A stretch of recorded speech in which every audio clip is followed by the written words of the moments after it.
mengucapkan terima kasih banyak kepada Bapak Ibu semua dan ananda kami yang telah berkenan memenuhi undangan kami untuk hadir di aula pada siang hari ini.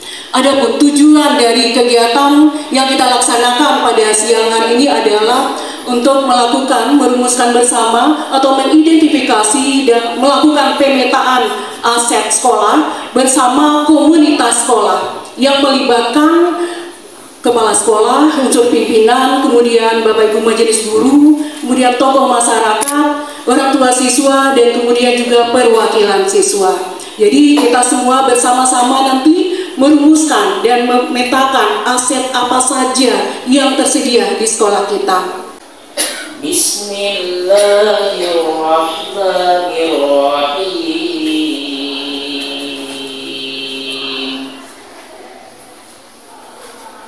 Ar-Rahman 'allamal Qur'an khalaqal insan. Akan mensukseskan kegiatan-kegiatan yang terkait dengan pelaksanaan kurikulum Merdeka. Dan hari ini rekan-rekan kita, guru-guru kita mendapatkan atau menunaikan tugas dalam aksi nyata yang diberi judul dengan pemetaan aset sekolah dan program student agensi. Bagaimana aset sekolah kita, bagaimana pengelolaan aset sekolah kita, bagaimana mendapatkannya, dan juga bagaimana menggunakan serta mempertanggungjawabkannya.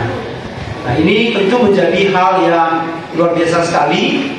Artinya pemahaman-pemahaman kita tentang aset sekolah mudah-mudahan akan terbarukan atau mudah-mudahan bisa diupdate dari sosialisasi, dari informasi, dari penjelasan kawan-kawan kita calon guru penggerak.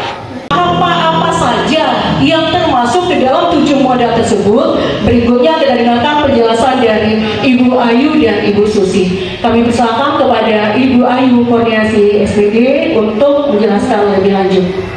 Program atau proyek untuk menyelesaikan masalah serta mengatur kelompok yang dapat melaksanakan proyek. Sementara ketika kita berpikir menggunakan asset based thinking, kita akan berpikir atau berfokus pada kekuatan, apa yang menjadi aset kita, apa yang sudah kita miliki, seperti itu. Kemudian juga kita membayangkan masa depan, bukan berbalik ke belakang. Artinya bukan bertanya lagi dulu begitu, dulu kurangnya begitu. Bukan berarti itu tidak boleh ya Bapak Ibu, hanya sebagai bahan introspeksi, tapi kita fokus kepada masa depan, program apa yang berikutnya yang ingin kita laksanakan. Kemudian berpikir kekuatan, juga berpikir tentang kesuksesan yang telah diraih dan kekuatan apa yang pernah kita lalui, yang pernah berhasil mencapai kesuksesan tersebut. Kemudian juga mengorganisasikan kompetensi sumber daya, aset dan kekuatan yang kita miliki. Nah, perbedaannya kalau dari defisit merancang program proyek untuk menyelesaikan masalah, kalau aset based thinking merancang sebuah rencana berdasarkan visi dan kekuatan kita. Perbedaan berikutnya adalah kita melaksanakan rencana aksi yang sudah diprogramkan. Artinya semua stakeholders kita itu terlibat. Nah, begitu Bapak dan Ibu serta Ananda sekalian. Nah, sekarang pertanyaan retoris saya, kalau kita mau jujur ya Bapak Ibu, Ananda jujur nih, biasanya setiap kalau misalnya kita merancang program atau akan melaksanakan program, nada-nadanya yang dominan keluar yang positif atau negatif, pesimis atau optimis yang dominan keluar. Nah, seperti itu pertanyaan retorisnya, itu kita jawab kepada pribadi kita masing-masing Bapak Ibu. Jadi ini adalah pengenalan bagaimana seharusnya kita menggunakan paradigma berpikir asset based thinking ketika kita mulai merancang suatu program atau kegiatan apapun itu. Jadi kita tetap selalu berfokus pada kekuatan-kekuatan yang sudah kita miliki. Nah, mungkin bisa next Bu Susi. Nah, ini tadi seperti yang sudah disampaikan oleh Ibu Rini, ada 7 aset yang menjadi modal utama kita. Di kuliner, terus juga dalam mereka punya kemampuan. Kalau saya lihat di pelajaran PKWU, mereka banyak mengembangkan keahlian-keahlian tertentu yang itu kalau menurut saya itu modal bagi sekolah kita. Tinggal mungkin lagi perhatian dari sekolah dan juga kita guru-gurunya. Itu saja Bu, terima kasih. kasih ya, assalamualaikum warahmatullahi wabarakatuh. Satu dengan yang lainnya bisa menyatu, itu kan kalau ketika semuanya di antara kita yang berada di sekolah ini bisa berkolaborasi dengan baik. Untuk ke depan, tadi Bu Dewi juga menyampaikan bahwasanya dari manusia itu dari kompetensi dan secara umum, terlalu umum udah dijelaskan, mungkin dengan latar belakang pendidikan aja baru. Kalaupun kita punya latar belakang pendidikan S1 ataupun ada yang S2, tapi ada beberapa di antara teman-teman juga multi talent. Dengan dia memiliki multi talent ini bisa kita arahkan nanti di kompetensi yang dia miliki di bidang ekstrakurikuler misalnya. Orang tua juga ingin memberikan masukan. Orang tua juga bisa kita libatkan sebagai kekuatan sekolah kita, bukan hanya dari segi administrasi keuangan atau komite lah, bukan hanya itu.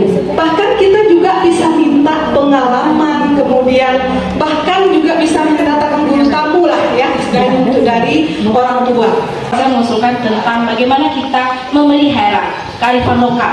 Jadi apa yang sudah ada, mari kita pelihara.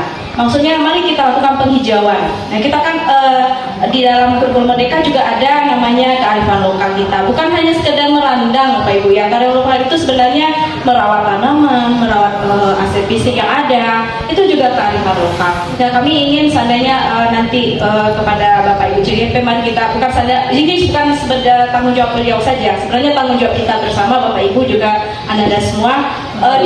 Di sekolah kita mungkin bangunan sudah lengkap. Siswanya untuk dari berpikir kritisnya sudah jalan. Itu kita buktikan dengan olimpiade kita yang setiap tahun itu kan menuai prestasi. Terhadap modal manusia yang dipaparkan oleh guru-guru tadi. Nah, karena di sini Vanessa kan sebagai siswa, Pak, Bu, di sini Vanessa melihat tadi yang ada di visi sepak dari PKUBU yaitu mampu bersaing secara global. Nah, di sini Vanessa melihat sebagai siswa banyak teman-teman Vanessa yang sebenarnya itu mampu bersaing secara global, namun belum ada pemaksimalannya dari sekolah. Sepertinya mungkin contohnya Dianda yang mampu public speaking dalam bahasa Indonesia, dan atau bahkan Chelsea yang mampu public speaking dalam bahasa Inggris. Nah, sebagai anggota salah satu ekskul Inggris juga. Nah, di sini Vanessa mungkin ingin ada peningkatan modal manusia sebagai perwakilan siswa, Pak, Bu. Menambahkan sedikit Bu Rin.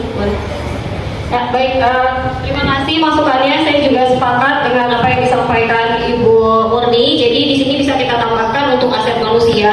Aset kita berikutnya adalah bahwasanya siswa maupun guru di SMA 1 PKUBU ini memiliki keterampilan dalam bidang kuliner. Karena saya juga melihat tidak hanya siswanya, tetapi kalau lomba memasak ibu-ibu guru ini luar biasa sekali.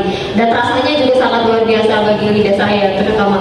Nah itu jadi ada satu aset yang bisa kita masukkan untuk modal manusia. Nah yang kedua adalah bahwasanya di dalam intrakurikuler itu sudah ada di PKWU pembelajarannya sesuai dengan jam dan tuntutan kurikulum. Kemudian kokurikulernya mungkin yang belum, karena kokurikuler ini kan merupakan program penguatan atau pendalaman dari intrakurikuler gitu.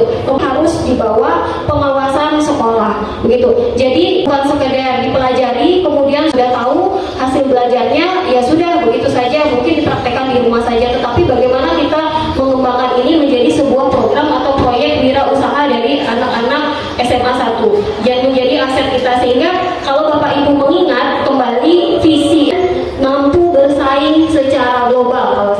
Menumbuhkan student agency itu salah satunya adalah kepercayaan diri murid untuk bersaing di luar sana, di masyarakat yang lebih luas. Mereka percaya diri membawakan dirinya, bahwasanya mereka mempraktekkan ilmunya di kelas, yaitu di bidang kuliner, memasak tadi, kemudian